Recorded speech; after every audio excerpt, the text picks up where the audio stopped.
do with Zora. Thank you for that. What am I going to read, sir? Do you want to get? Everybody, we're going to get started. Thank you so much for coming out today. My name is Bex. I'm the events coordinator here at Books Are Magic, and we are so thrilled to have Amy Bloom and Sarah Moon with us here tonight to celebrate. I'll be right here. Oh, good. I just have a few housekeeping notes to go over before we get started. At the end of the night, we'll be doing a hand-raised Q&A, so think of your questions, hold them tight, we'll get them answered. Afterwards, Amy will be personalizing. The books are already signed, but if you want to get a nice little, your name inside of it, Amy will be personalizing near where you checked in, so we'll let you know when and where to line up for that. If you're joining us for the live stream, we'd love to encourage you to buy a copy.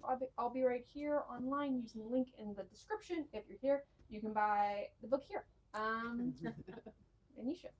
I'll Be Right Here, the book we are all celebrating, is an epic, intimate novel about an unconventional and irresistible family. It embraces the complexity and richness of humanity, bringing Bloom's trademark voice, wry humor, and compassionate eye to the many, often mysterious ways we live and love. Star of tonight's show, Amy Bloom, is the New York Times bestselling author of 4 previous novels and 3 collections of short stories. Her most recent book is the widely acclaimed memoir, In Love, which we also have here tonight for you to purchase, and it's also signed. She's written for magazines such as The New Yorker, The New York Times Magazine, Vogue, Elle, and The Atlantic, and her work has been translated into 17 languages. Conversation extraordinaire Sarah Moon. Yes. Is a teacher and writer, lives in Brooklyn, New York. She's the co-editor of The Letter Q, a young adult anthology, and the author of 2 YA novels, and most recently the middle grade novel, Family Week, which we also have here for you to purchase, and is also signed and was also a subscription pick for us when it came out. So, big staff favorite, so you should get all the books that are at the register. All the books. So we don't have to shelf them. This will be in your home. So without any further ado, please join me in the warmest welcome to Amy and Sarah.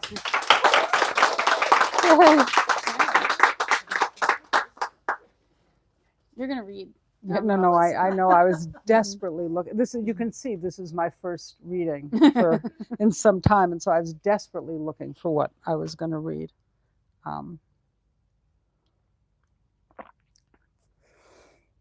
I'm going to read the first couple of pages of the book. That was as far as I got.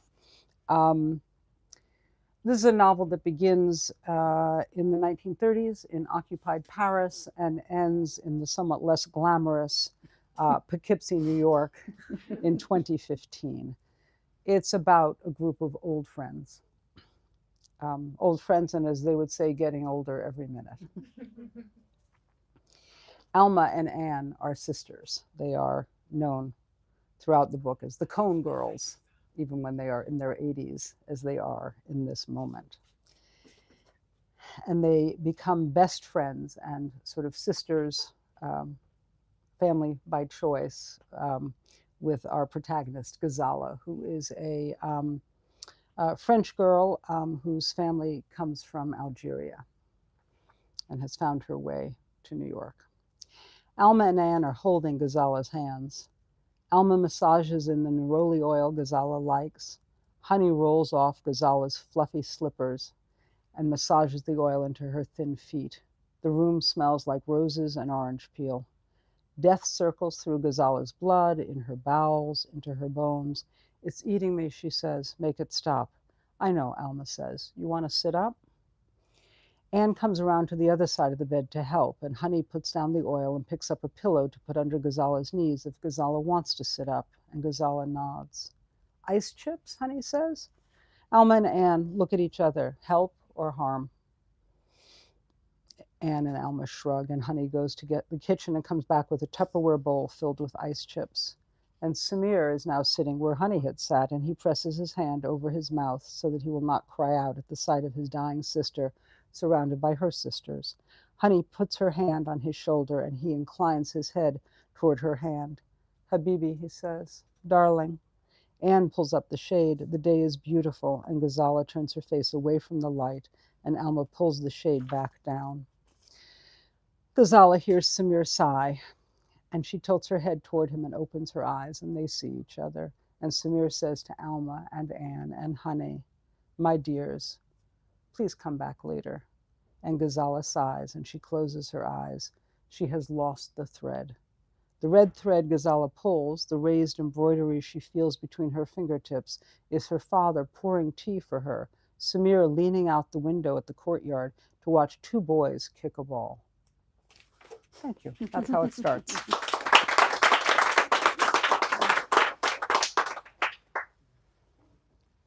Hi. Hi, sweetie. Hi.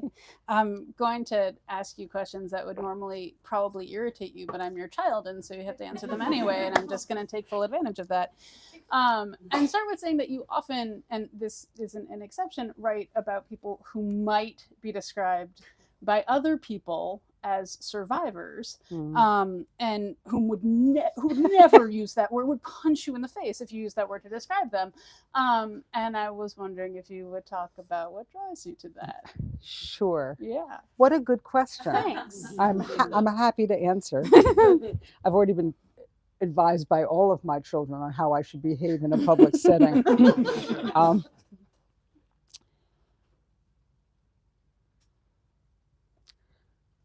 I like grit, and I like hustle, and I don't mind a tough shell over a soft interior. And I think, having been raised by lots of people who could have been described, not said to their faces, because on account of the punch them in the face thing that Sarah mentioned, but who could have been described as survivors, I am very drawn to that style and a certain kind of ferocity that in my family goes with it. And also a certain unyieldingness, and people who manage not to lose their curiosity about the world, even as they had built up all these very impressive firewalls. You know, I came from a family, and therefore you did too, of people who, if you say, as I had said to my grandmother, oh, you know, Grandma, what was it like, in the old country? And she said, not so nice. She's also, English was probably her fourth language, and she was tired of it. And then I said, oh, and how about here? Oh, nice. And that was the extent of our family history. and I've just told you almost everything I know. And so there's a certain amount of digging and asking and bothering people, to which, these were not people who came of age in sort of the Oprah era, where, you share things and then people give you a car or a thank you or something. This is just like, no. What happened to the 7 brothers that I saw pictures of, and then you came here with 3? Like that. So for me, I think I just always want to recreate their stories and fill in the gaps as best I can. And what is it about Colette? Because I do feel like you have been haunted by her for like the last several years. It's true. I have a huge picture of her in her bed, which she referred to as her lifeboat, because she had terrible arthritis, which I'm extremely sympathetic to. And she went for every quack treatment you could get. Iodine injections in Switzerland, and massages with mayonnaise, which might be great. I have no idea. But whatever it was. And also in terms of hustle, she is an old lady. It is World War II, and the theater critic for Le Monde falls down a flight of stairs, and she hears about it, and the next day she phones the editor of Le Monde and goes, I hear you need a theater critic. And they say, and she can't walk. They go, how will you get there? She said, that's my problem. Get me the seats. I will be there. And she has 2 guys carry her down the flights of stairs because she can't walk anymore. I do like that. I think the other thing, I don't know that haunted is the right word, but accompanied is definitely the right word. I loved her work when I was a kid. Cherie and The Last of Cherie were beautiful books to me. And also she was so difficult and so intransigent and such a monster. And she was having a big dinner party for her friends in the south of France at her fancy place, and they were late, and she had made eclairs herself and gone to a lot of trouble. So she poked the eclairs and took all the custard out of all of them, and then she put the eclairs back. And I know that's a terrible story, but I find it very appealing. And just sort of in her pissed offness. And I also, she was a sort of very Parisian bourgeois, mild, not virulent anti-Semite. And then her great good and bad luck is that she fell madly in love with her third husband, who was 17 years younger than she was and very Jewish, named Maurice Gudekat, a pearl merchant. And they were devoted to each other. And so instead of, as she said, making small talk with the German ambassador's secretary, she had to hide her husband for all of World War II and try to get him to convert to Catholicism. And which at one point, also probably the greatest line from Maurice Gudekat, he said, "They will have to shoot me. I cannot convert." And she loved him for it and hid him for the entire war, and in fact wrote a terrible novel entirely to appease the Germans and get them off Maurice's back. So, like lots of our family members, she's awful and I love her. She's an Amy Bloom character. I found myself thinking about this line where Colette's friend Suzanne Belperron, that's the one, beautiful jewelry, just saying, says, I'm going to quote you to you, which is gross, we're going to do anyway. The Nazis came in and we did nothing. They killed our citizens. They are filthy murderers. And our great protest is to have Piaf sing to the German troops while telling ourselves that this is somehow not collaboration. Disgusting. My country is disgusting. And I couldn't help but feel, Sarah. like, I know what it feels like to feel like your country is disgusting. And I found myself thinking about the trajectory of writing this book, because when you started writing it, the country was slightly less disgusting than it is now. And sort of how did it feel to write it then? And how does it feel to have it live in the world now? And if you could also sprinkle some hope, that'd be great. I will absolutely do what I can. Thanks. I did start, pre-pandemic. I'm sorry, I'm going to be distracted for a minute. I apologize. Not at all. Mm-hmm. When I started, as I said, it must have been like 2019, Mm-hmm. something like that. And mostly it was very much centered around Colette and this woman, jewelry designer, who was also an actual person, Suzanne Belperron, whose work is beautiful and creative. And she had been working at a company owned by a guy named Bernard Herz, who was also her lover, who was also Jewish. And when the Nazis took over, he gave her the company so that she could run it, because he could not be allowed to run it any longer. And she did, and did everything she could to bring him home. And failed. He was deported. And I think for me, when I was doing some of the research, as time passed and we entered into the period we are in now, the endless use of the word deportation and the endless use of the inflaming of sentiment about immigrants and the harm they will do. So I think the most powerful thing for me, I was at a library where they had lots of sort of ephemera, which is just like, where you just get to hold the objects. And one of the objects was a big, big sign for a department store in Paris, which they opened after the Nazis took over Paris. And it is a 4-story department store. It was owned by Levitin, by a Jewish family. And the Nazis filled it with furniture from the deported. And the people who showed you and sold you the furniture were people who were about to be deported. And it's so grotesque, and it is so unimaginable, and also a thing that happened. And so I found, as I got closer and closer to finishing the book and closer to the period we find ourselves in now, I would just find myself sort of gasping sometime at all of the resonance. And there's a period, and there's a transition in occupied Paris where at first people, especially the young people, are being sort of very witty and cheerful about it. People are turning their yellow armbands into bows. They are writing witty sayings on their yellow stars. It is a sort of cheerful defiance. And then, about a year and a half in, there is no more. You are either active in the resistance or you are doing nothing. And I will leave you to draw your own conclusions about where you find yourself standing. But it was, it haunts me more now than it did at the beginning, where I felt that I was writing about history. Now we're going to talk about incest instead. What fun!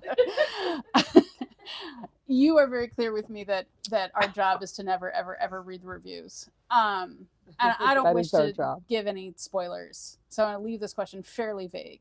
But if one were to do a cursory Google search, there's a lot of hay made in discussions of this book about the fact that Samir and Ghazala are adopted siblings. And my feeling is that Ghazala would not care at all. No. Whether they were adopted or not. That bond is that bond. No, I think the French expression is je m'en fiche, right? I don't give a shit.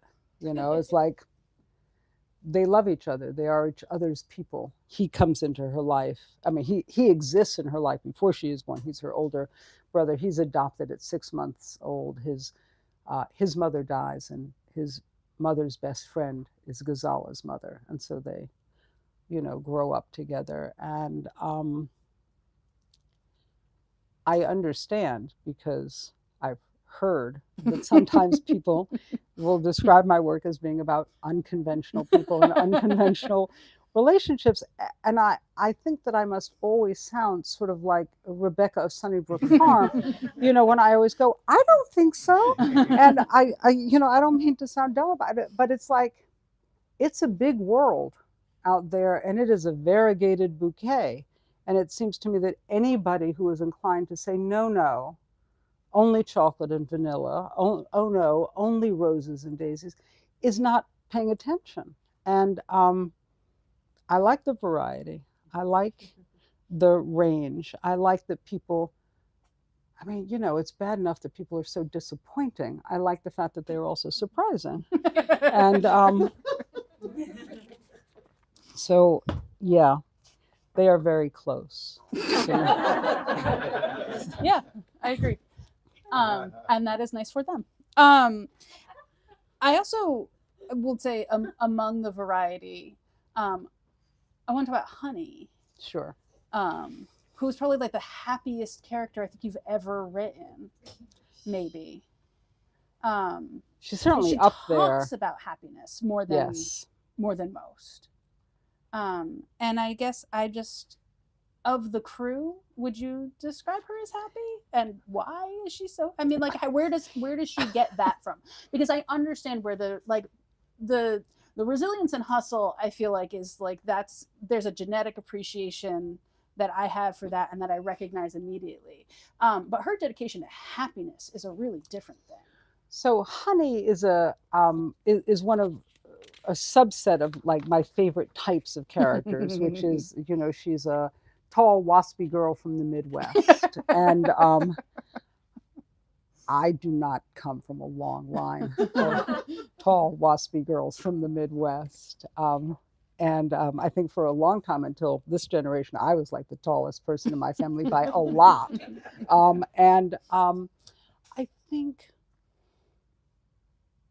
I think part of what engaged me about Honey from the beginning, who ends up marrying one of the Cohn girls, I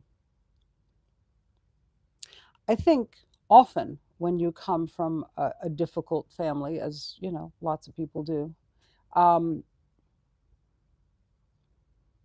you have to kind of commit to yourself. And I think this was somebody who at a very early age was, I will be here for me, and I will be kind, and I will not take any shit. And I feel like that could have been her crest. And so one of the things I really wanted to write about was her sort of insistence on shaping a life in which she could be herself and care for people, even people who she had to leave behind, that she could love them and leave them, which I think is an important thing to be able to do, and keep her eye on the prize, and then for her to be able to marry somebody whom she loves so much, and then take on a daughter whom she loves so much. I think that lucky people tend to be grateful, and I really appreciated that quality in her, both of the good luck just in her DNA and in her ability to be grateful and go, oh, look at these good things coming my way. Not I don't deserve them, or not I have to be different to earn them, but oh, how glad I am to be here and get my hands on this. I think one of the things that I found, I'm really moved by Honey and Anne. I think that there's something really special about reading about queer people making a little queer family in like the 70s, which is when their sort of section is. And also the thing that I recognize it's sort of part of your work in this, but also more broadly, is that like there's also this sense of like, yeah, there's nothing new under the sun, right? This is the like 36 dramatic plots of it all. It's like it's a big bouquet, but they're all flowers, and like we've been here for a while. And that there's something, I guess a lot of people don't find your work comforting. I find it extremely comforting because I am your child. But that sense of like, yes, we've always been here, and people have always been making family, of all different types. I think there's something really special and sweet even about that. I know your work is so sweet. I agree. That's what everybody says. But is that like part of what draws you to writing about the past? I write about the past because I'm always in. This particular book really was about old people and the subsequent generation, but it's that sense that I have, but I think that all of us have. You don't know who your parents were before you came in and messed things up. You don't know who your grandparents were before all those people came along. Not who they were as people, maybe what they did, or maybe what the job title was, or the thing that they left behind. But that sort of sense of these as being actual three-dimensional human beings was, before they become what I always think of as, the desk or the Irish maid in the drawing room comedy, whose entire function is to explain your major role while they are just standing there holding their arms together. And I wanted to write about them. And the other thing is that there were things about, of course, all kinds of people have been around for all kinds of centuries. And it never seemed to me that it was a good idea to pretend otherwise. And Honey in particular, I give the pleasure of her coming of age in Northampton in the 70s, which is just a trip, and so it allowed me the fun of like writing about the consciousness raising group that I was like a baby in, and everybody else was grown up. And I was like 19 and had my first job and was sitting around the room with like all the velvet cushions and the cat hair and the stuff.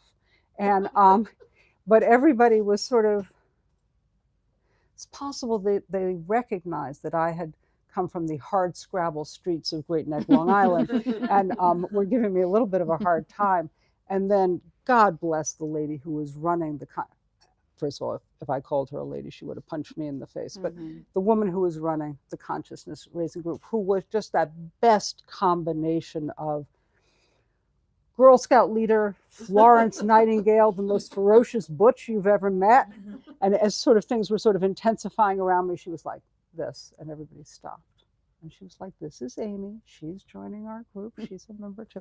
So I really wanted to write about just all that period of really interesting beginning and becoming, and then to lead into their family.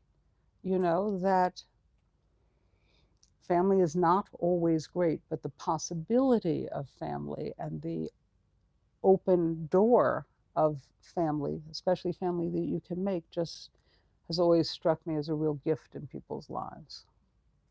Even as like you only get to see a sliver at a time, which I found so aggravating. Like I get so It doesn't happen otherwise. it is, but it's you can see it, and obviously like you can see it in yourself and you can see it in your family, but when you're watching characters or see these tiny slivers of each other, you know, and you've got this whole beautiful book that has, there's so much richness there, and the, you know, and the daughter's going like, no, you're like, they're this sliver. Mhm. You know, even when the grand, and what I found really interesting is sort of the kids, I guess this is a not very nice way to think about it, but the old folks, right, the greats, and so then I think of the other people as like the not greats.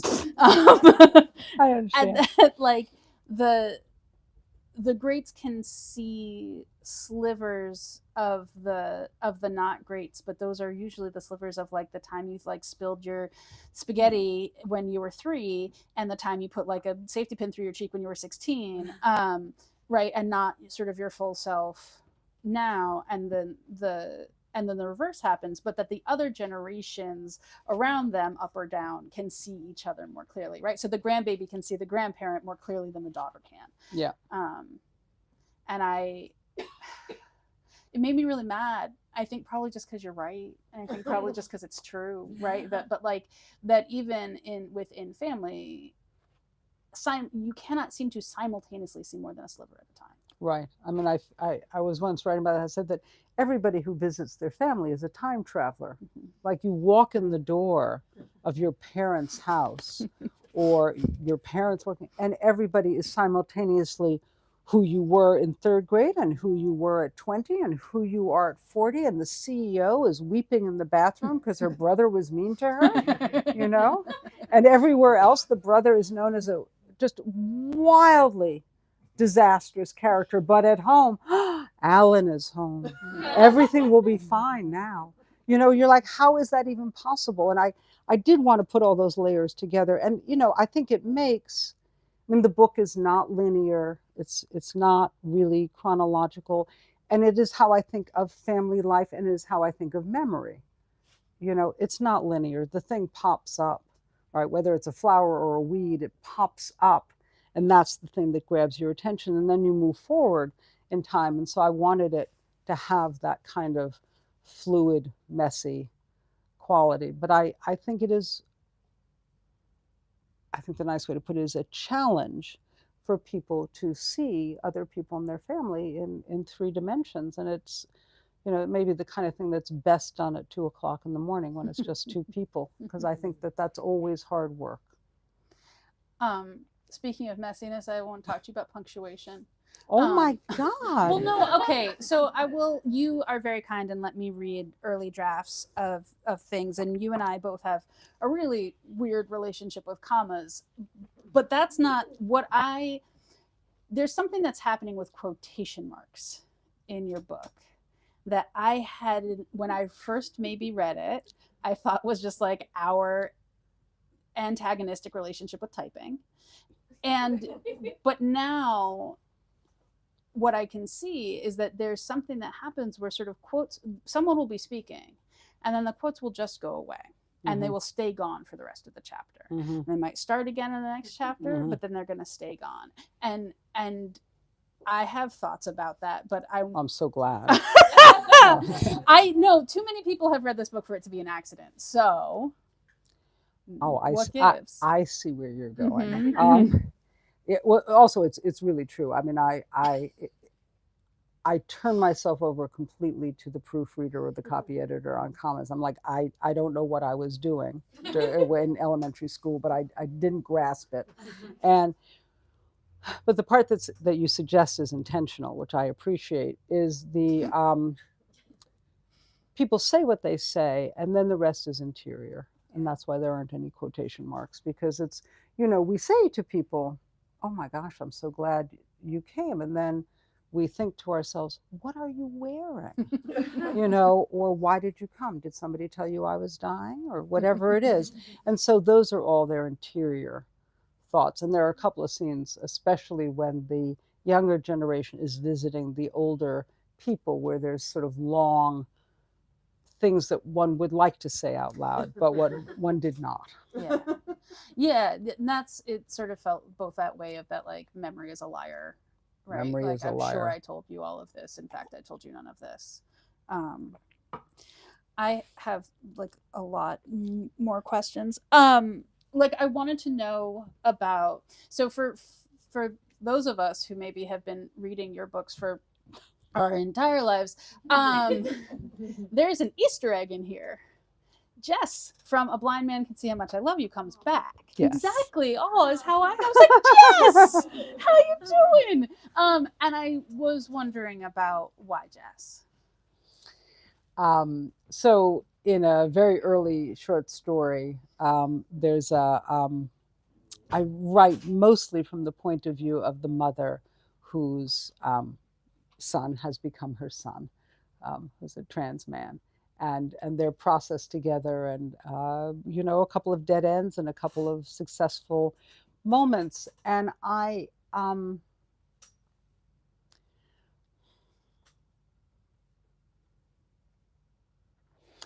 do see the world as, I mean, on my more sanguine days, a big, beautiful bouquet. But even when it's not beautiful, it's still a big bouquet. And I also feel I don't ever write, I never write to sort of make a point. And, sometimes people will say, oh, what did you want the reader to leave with? And I just think, I'm so grateful they finished the book. And honestly, I'm just so grateful they bought the book. I mean, I don't have any other demands to make of them. But I think that if you do not, for me as a writer, if I'm not going to call attention to the variegations, if I'm not going to call attention to the wide range of human beings as I understand them, then I'm not drawing the whole picture. And I just wanted to bring Jess back. It is literally a cameo. It's not even a speaking part. He comes to a wedding. He offers to walk one of the girls down the aisle, and she says no because she's just a little overwhelmed, a little fatutzt, and so she can't manage it. Although it is an opportunity for her to observe that because Cousin Jess has her whole life been Cousin Jess, a man, that sometimes she finds herself in conversations with other people who are talking about how overwhelming the transition is to go from a member of a choir to the choir master, or from a junior partner in a law firm to a senior partner in a law firm. She often finds herself thinking, that is not a difficult transition. You should meet my cousin Jess. That's a transition, And I just wanted him to have an opportunity to walk through. It was nice to see him again. I'm glad to hear it. There's a question you hate, but you asked me about it last time we did this, and so now I get to ask you, which is, like, where do you find you among the crew? Or if you can't bear it, where do you find your greats among these characters? So where do I find my greats? Oh, I see. And yourself. Oh. Let's see. I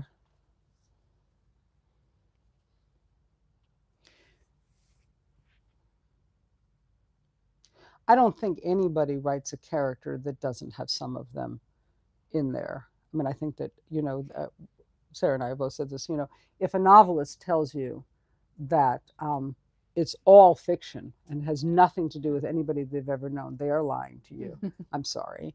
And also, likewise, if somebody is writing nonfiction and they say, oh, no, none of this is made up, they're also lying to you.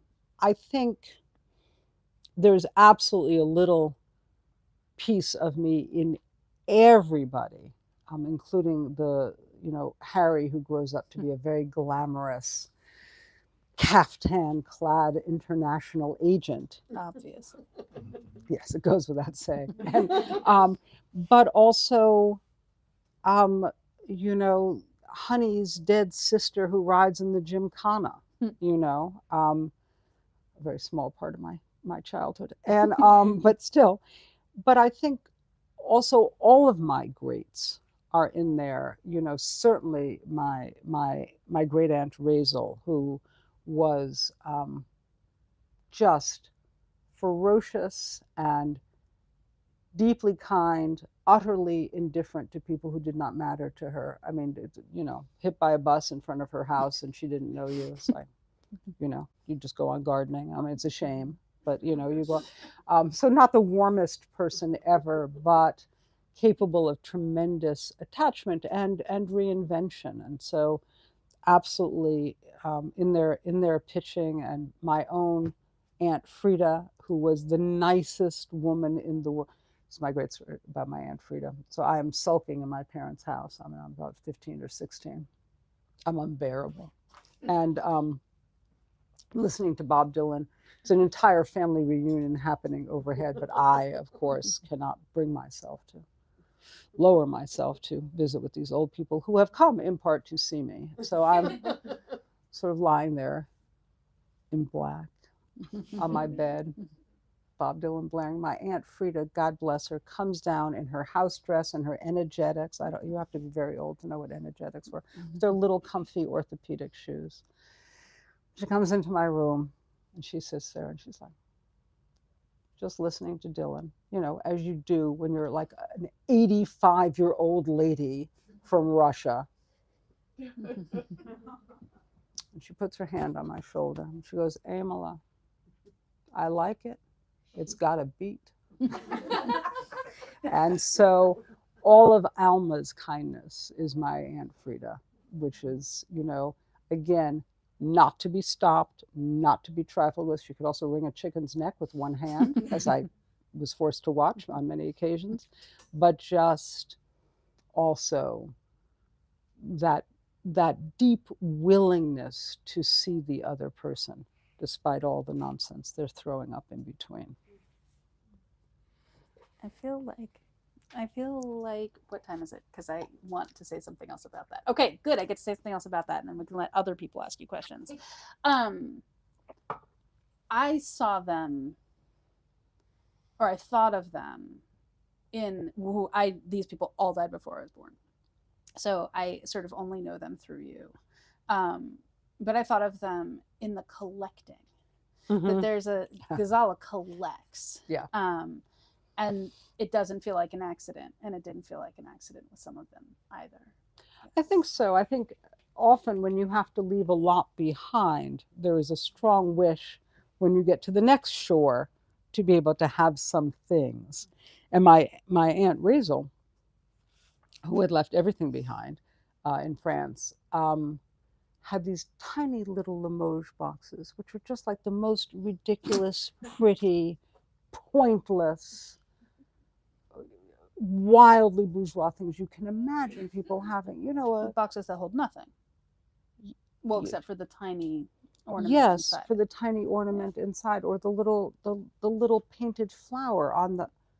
Ridiculous. I spent a great deal of time looking at them, and but everybody, all my old people, had some objects, and I also have some objects, and I just think that there is a wish, maybe when you've had to leave, or for whatever reason, when you've had to leave whatever shore it was that you had to leave, then you want to create something more that you have on the next place that you land. And that's certainly how I felt in my life, and I think that's very much how they felt. There were always things, and some of them were really charming, like the Limoges boxes, or, you know, less charming, like my grandmother's rubber fruit, which I had no impulse to collect at all. And it was my job to dust them. But I do. I mean, I think that it's sort of, in some ways, it felt very much the like collection of things, collection of people, sort of rebuilding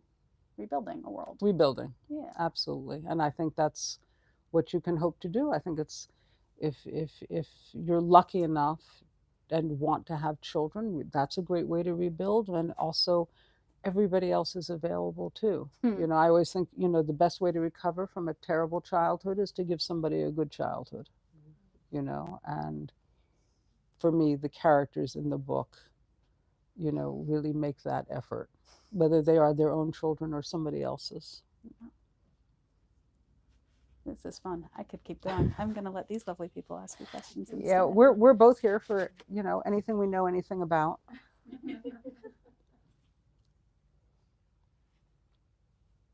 It's just us people. We're going to be gone in 15 minutes. Tell us about the difference in your process of writing short stories versus writing novels. Sure. I really think that a great short story is harder to write than a very good novel.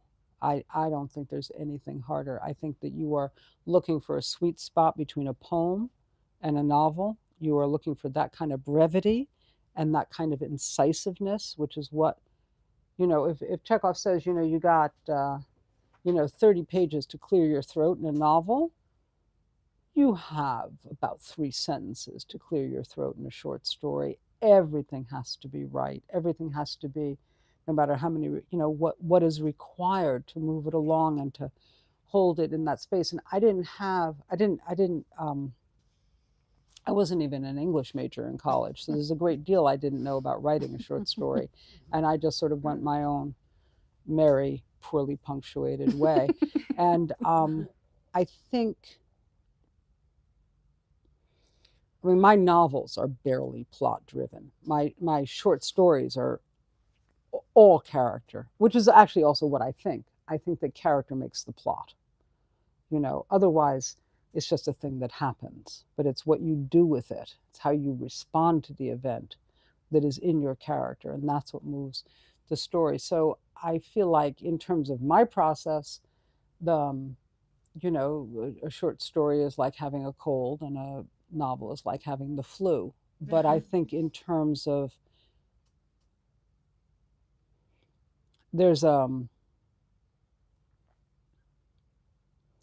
I'm almost always only trying to do 2 things in a short story, whatever it is that's up here, and then whatever the weeds are that are coming up through the sidewalk. And then there's more of that in a novel. But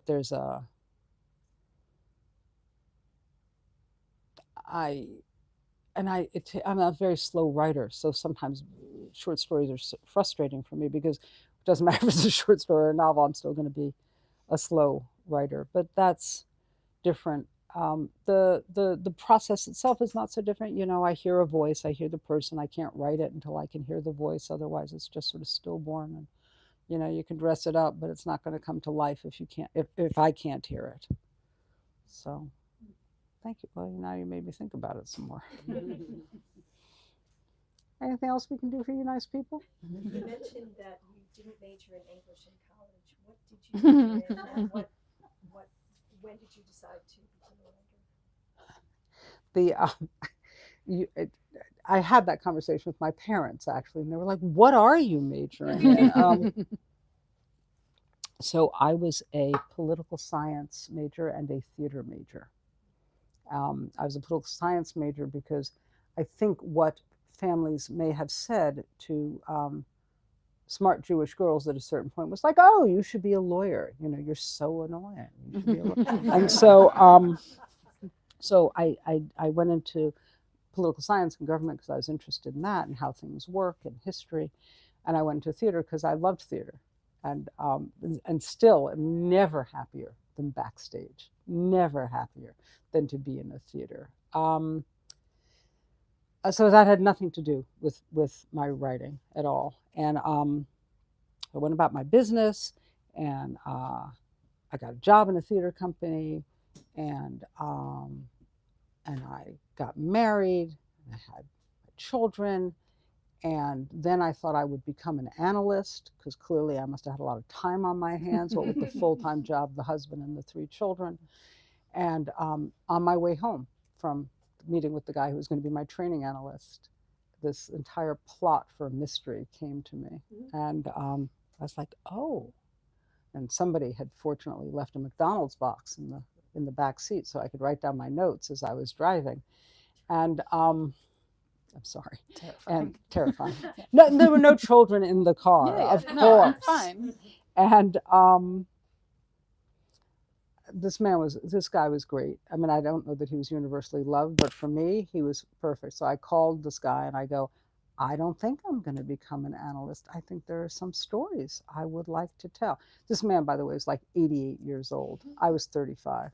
He clears his throat and he goes, well, none of us is getting any younger. He said, if you're not going to be an analyst, I'd like to see a book before I die. And so then I wrote the mystery. So, and I was very grateful to him, I have to say. Anything else? Well, there we are. There you go. Go sign some There we are. books. Thank you so much for coming. Thank you, darling. Thank you all so much for coming and joining us tonight.